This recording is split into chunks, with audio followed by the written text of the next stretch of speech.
Bonjour mes amis, que Dieu vous bénisse tous, que le Saint-Esprit vienne illuminer chacun d'entre vous et à travers chacun d'entre vous, vos êtres chers, vos voisins, vos amis, où que vous alliez, que vous veniez répandre la lumière du Saint-Esprit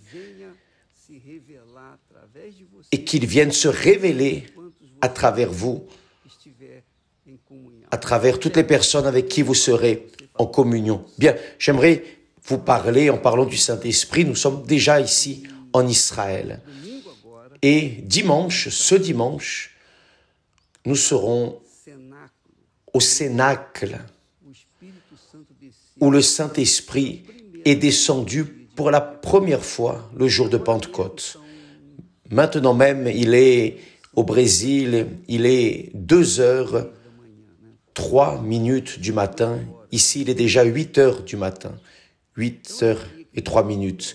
Donc, j'aimerais que vous sachiez que nous sommes dans cette dernière ligne droite du jeûne de Daniel. C'est la dernière semaine du jeûne de Daniel. Donc, vous qui peut-être n'avez pas fait le jeûne, vous êtes tombé, vous avez failli, pour une raison, quelle que soit la raison, que ce soit un péché, un motif justifiable ou non, peu importe. Ce qui compte, c'est la chose suivante. Nous allons regarder de l'avant. Maintenant, en ce moment, à partir de maintenant, vous faites un jeûne à partir de maintenant. Dans ces derniers jours, jusqu'à dimanche, un jeûne d'une abstinence totale d'informations séculières, pour que votre pensée soit pure, pour que votre pensée soit purifiée des contaminations, des ragots, des préoccupations, des peurs, peur de ceci, peur de cela. Vous devez vous immerger dans l'océan de l'esprit. Et plonger dans l'océan de l'esprit, c'est plonger dans la parole de Dieu. Lisez au maximum la parole de Dieu, méditez sur elle. Dieu veut faire avec vous quelque chose de magnifique, mais pour qu'il puisse faire quelque chose de magnifique en vous, vous devez avoir des oreilles pour écouter sa voix. Si vous n'en avez pas, comment allez-vous le comprendre? Comment allez-vous comprendre? Mais évêque, je veux avoir des oreilles pour entendre. Que dois-je faire? Vous allez vous abstenir des informations séculaires. Vous allez vous abstenir de tout ce que ce monde offre à travers les médias. Et vous n'allez penser que dans les choses de Dieu. Vous allez penser les pensées de Dieu. Donc, lorsque vous vous intéressez à vous abstenir de ce à quoi vous êtes habitué, les informations de ce monde, et que vous commencez à penser aux pensées de Dieu, il est évident que les pensées de Dieu vont illuminer votre compréhension et vous allez comprendre sa volonté pour votre vie. C'est ce qui est arrivé avec Abraham. Quand Dieu a appelé Abraham, il a dit à Abraham de quitter sa terre, sa patrie d'Haran. Il lui a dit, sors de ta terre, de ton pays. Il faut sortir du pays, il faut faire abstinence de la famille, des informations, du vice, des vices que les villes nous apportent en nous. Donc, vous devez vous abstenir d'informations séculaires pour que votre pensée soit purifiée, propre, pure, pour apprendre. Par exemple, lorsque nous allons au lit le soir,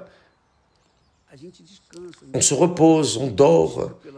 Lorsque vient le matin, notre pensée est pure, n'est-ce pas? Les choses sont plus claires pour comprendre les choses, n'est-ce pas? Donc, lorsque vous faites le jeûne de Daniel, vos pensées restent claires, transparentes, pour comprendre, pour avoir le pouvoir de comprendre la parole de Dieu. Et alors être dirigé par elle. Lorsque Dieu a dit à Abraham, quitte ton pays, il était en train de dire, ne reste pas au milieu de ce peuple qui est idolâtre, Ne te mélange pas, sors de là. Donc, quand nous faisons le jeûne de Daniel, nous sortons du monde hostile, mondain, cruel, injuste, mauvais, perverse. Spirituellement, mentalement, nous laissons ce monde et nous plongeons alors notre foi, notre pensée, notre intelligence, notre raison dans ce qui est écrit dans la parole de Dieu.